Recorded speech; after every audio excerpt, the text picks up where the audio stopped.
Dear audience, welcome to the show POWERchat. In today's episode, we are going to discuss on the current political transition and its adverse impact in the process of development. Joining me today is Honorable Mr. Madhav Kumar Nepal, former Prime Minister of Nepal and the Senior Leader of CPN UMN. Please allow me to welcome him. Welcome to the show, Mr. Nepal. Thank you very much. It was a pleasure meeting you, inviting you in the show. Next half an hour, we'll be discussing about the current political transition and its impact into the process of development. I'm also very glad to be here to talk with you. It's our pleasure. To share my views and opinions regarding different issues, different subjects which you are going to raise. What motivated you to join politics? Actually, it was long time ago. You can say 50 years before. In 1986, I, was gradually attracted towards the progressive and communist ideology. The reason was the poverty, the discrimination, the backwardness, and the exploitation of the people by a small number of people, by the big, landlords and those elite sections of the society to the downtrodden people. So I gradually attracted towards the progressive politics and I started to read the novels, the stories, the books written by well-known writers such as Yashpal, Rahul Shankardayan, Maxim Gorky, and etc. Well, so it was basically the time of your college days, or when you were the students you started with the politics? Yeah, when I was a student at class 9.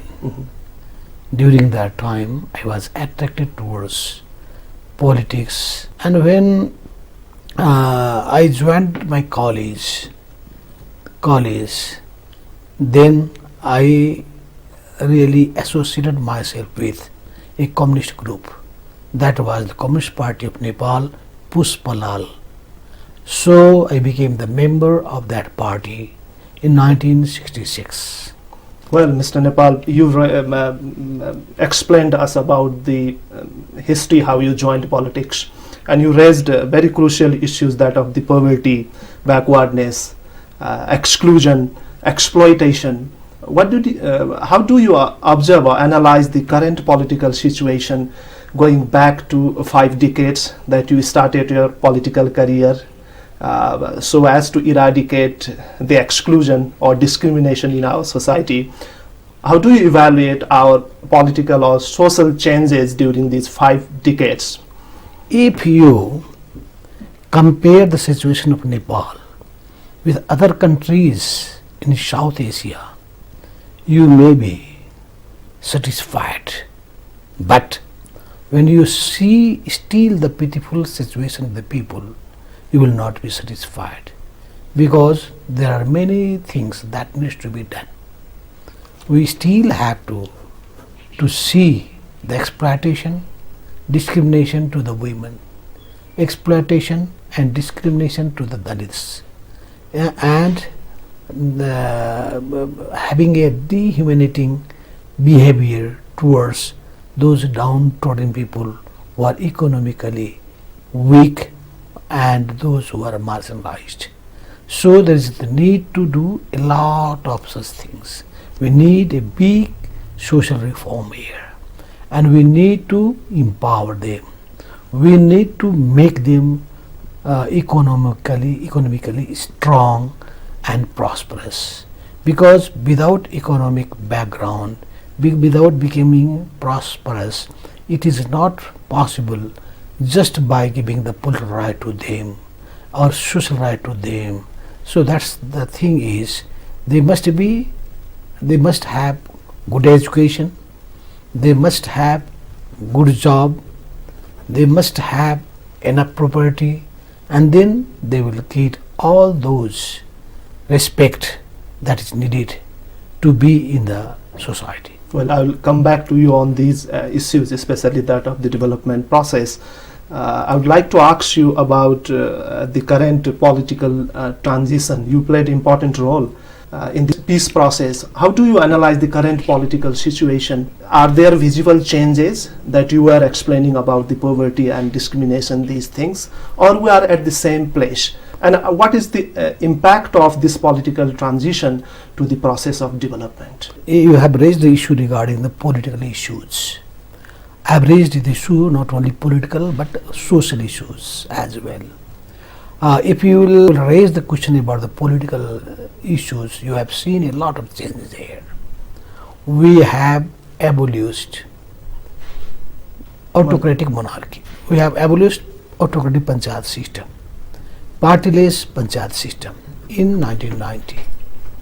We have abolished monarchy in 2006, and we have been able to not only establish multi-party democracy, rather a republican state in Nepal, a federal democratic republic in Nepal.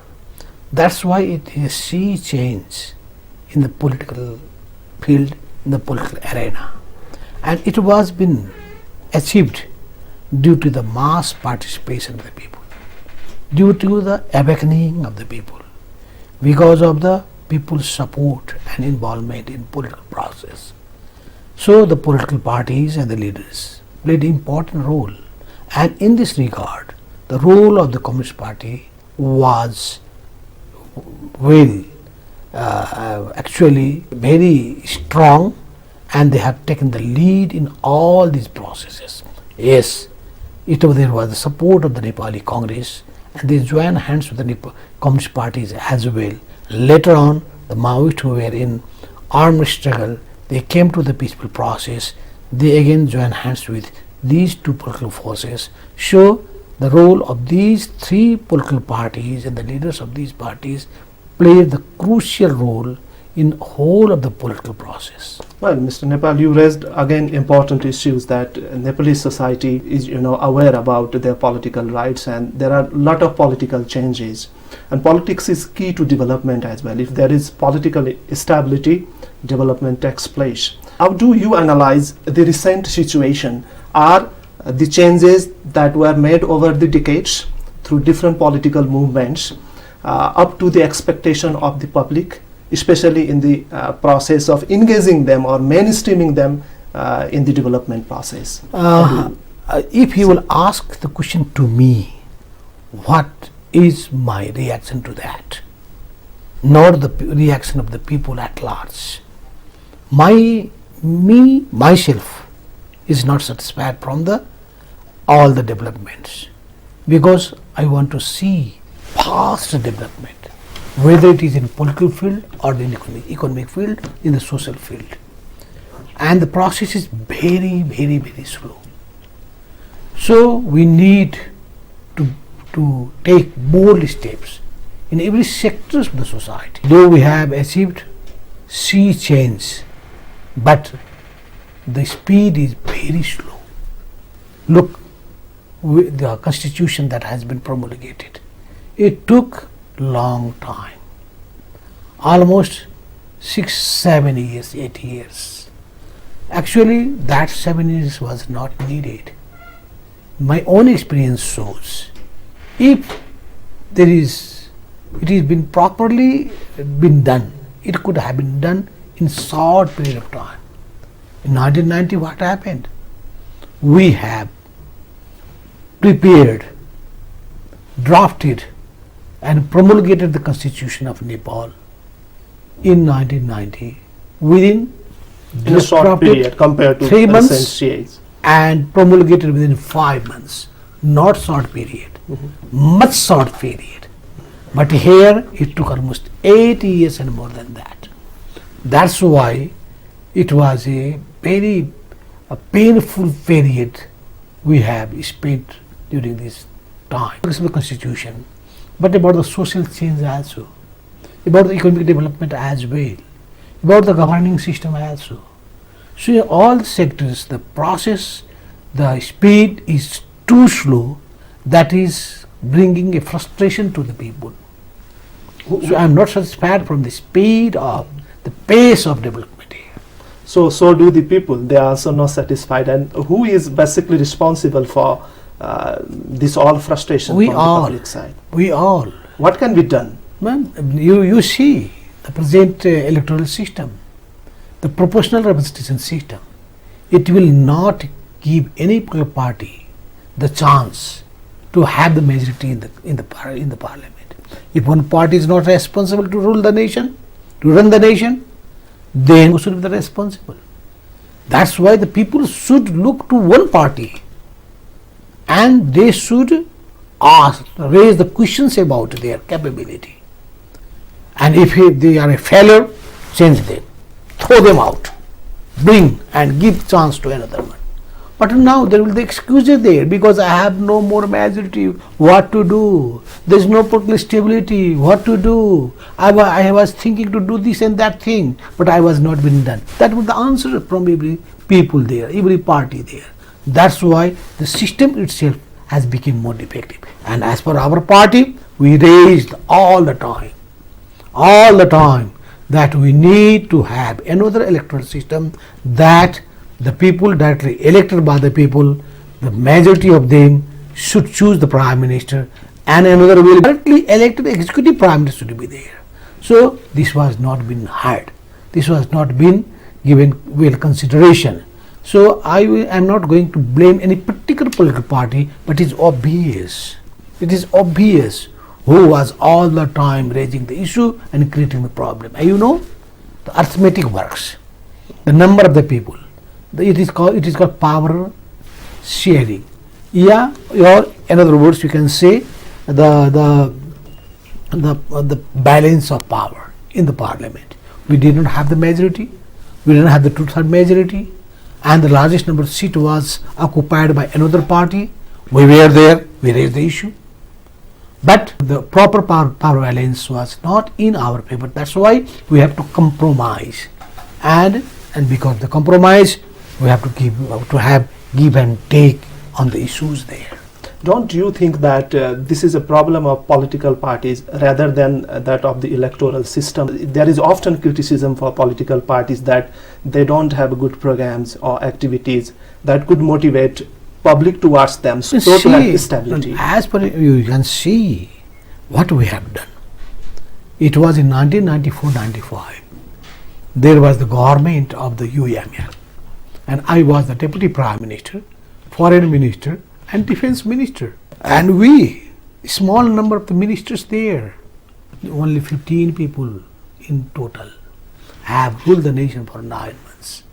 Because of in a minority position, we cannot survive for long. And that government was well praised at that time. And yeah, not only that, if you will see when I was the Prime Minister in 2009 up to 2011, there was a big challenge before me. The Maoists, with armed forces with them, with the militants with them, they were creating terror in the minds of the people. Many people were being threatened by them, and the psychology was that we should not speak any words against the Maoists. Otherwise, we will be beaten, we will be killed, retaliated.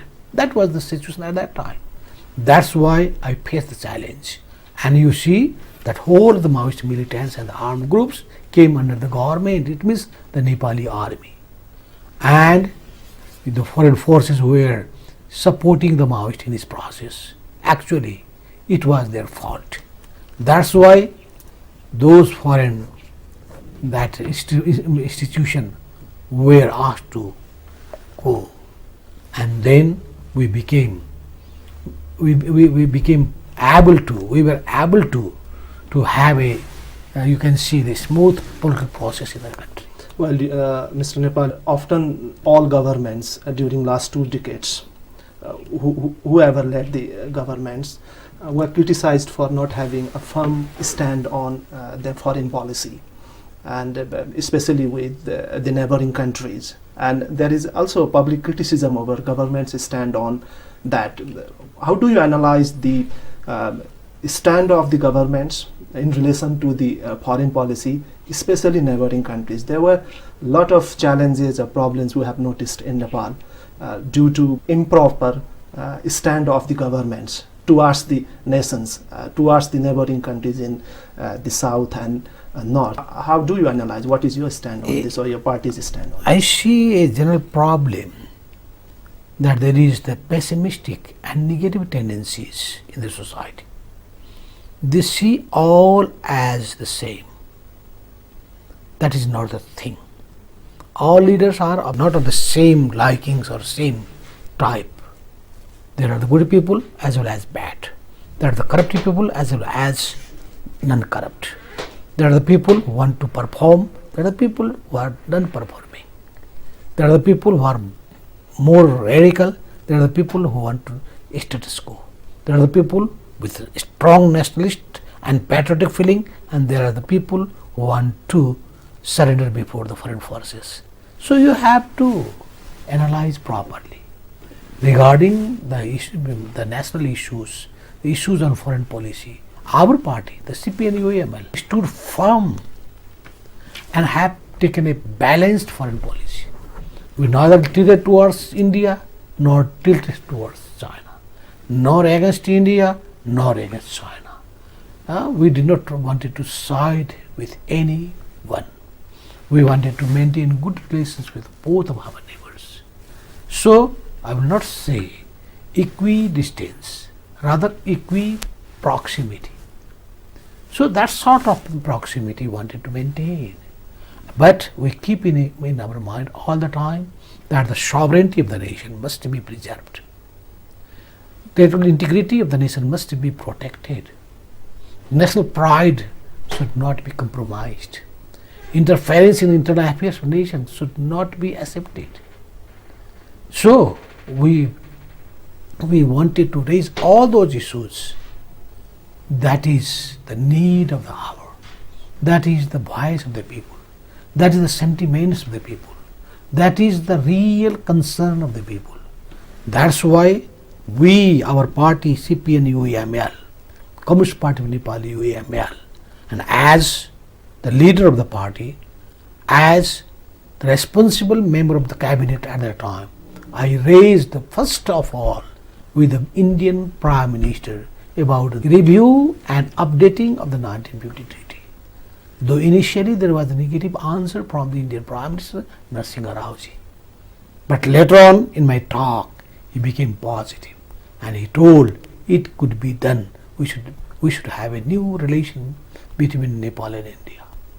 So there is a feeling in the minds of Nepali people that India wants to control Nepal. India wants to have a firm hands on Nepal. India wants to have, you can say, Nepal, to take Nepal as a satellite state, which is not acceptable to Nepal. India and Nepal, both nations are equal. India may be big in size. India big in terms of population. India may have strong in terms of economic development or any other sectors. But politically speaking, Nepal and India are equal. So anything that they are big brother and a small brother, that mentality will not work. Well, Mr. Nepal, I'm coming back to you about domestic political situation, especially, it's already 1 year that the country promulgated with the new constitution, and it took years, as you mentioned. It's 7 or 8 years after two elections to constituent assemblies. But still there are some questions on the acceptability of this constitution. And there is again a debate or dialogue going on whether to amend the constitution or whether to revisit the earlier setup or proposed number of federal states.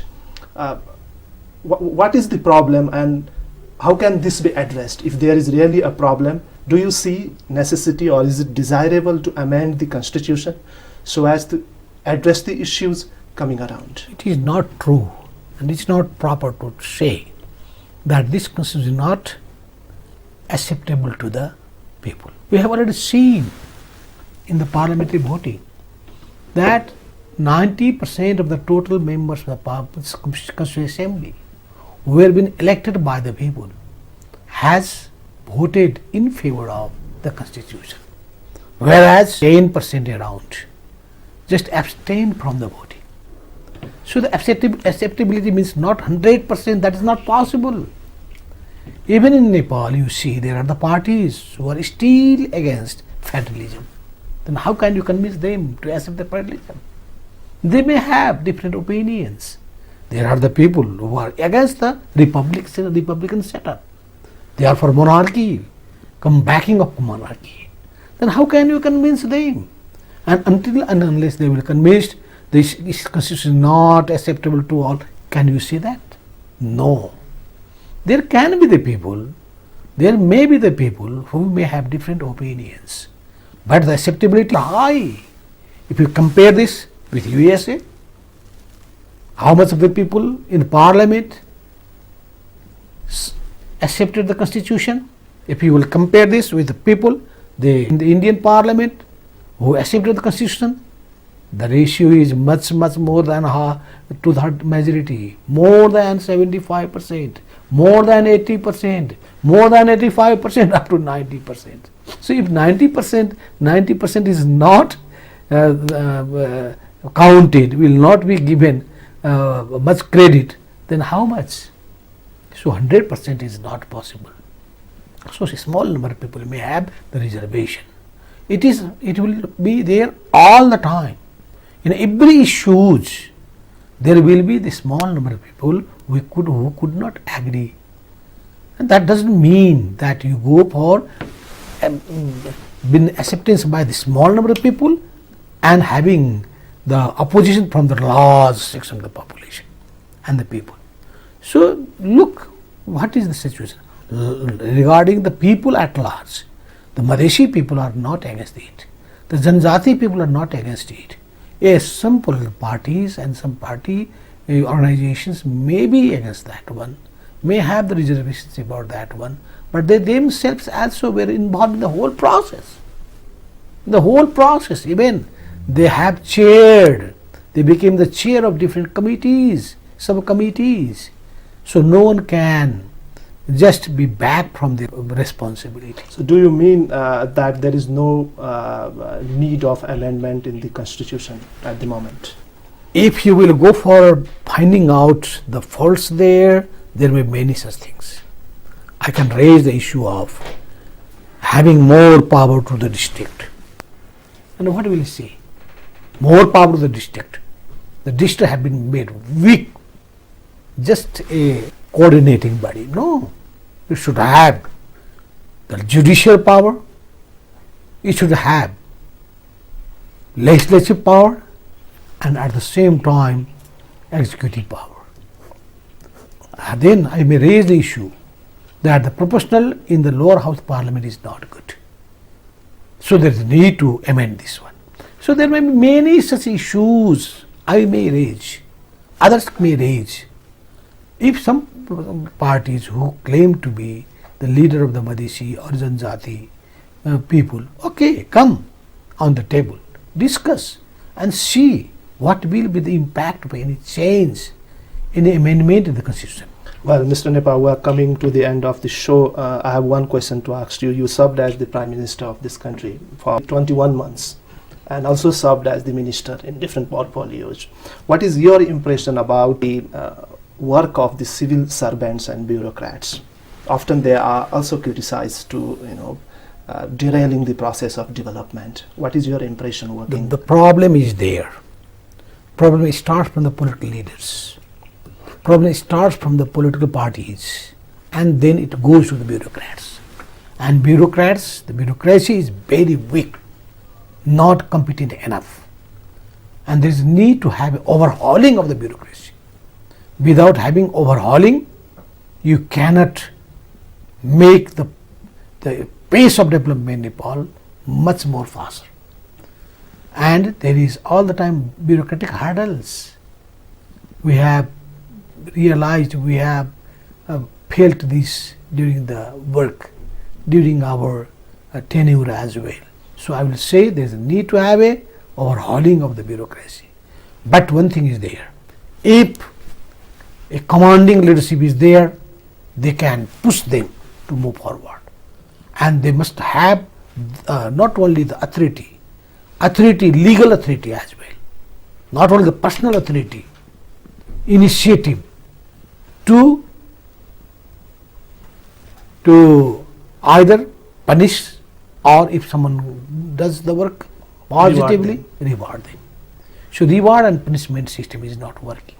Evaluation and follow-up is not strong here. So there is a need to make these two things, evaluation and then follow-up, and at the same time reward and punishment. These two things needs to be introduced effectively. And but main thing is the Prime Minister himself need to be very competent. He must give his time for good governance of the nation. He should he should monitor all the things around him. And actually, when we talk about the development or major issues, he should himself monitor those issues or those projects that are of national importance. Well, Mr. Nepal, it was a pleasure talking to you. Thank you very much for your time. Thank you very much. Thank you. Pleasure talking to you. Dear audience, time now to wrap up this show. Keep watching us. See you next week. Namaste.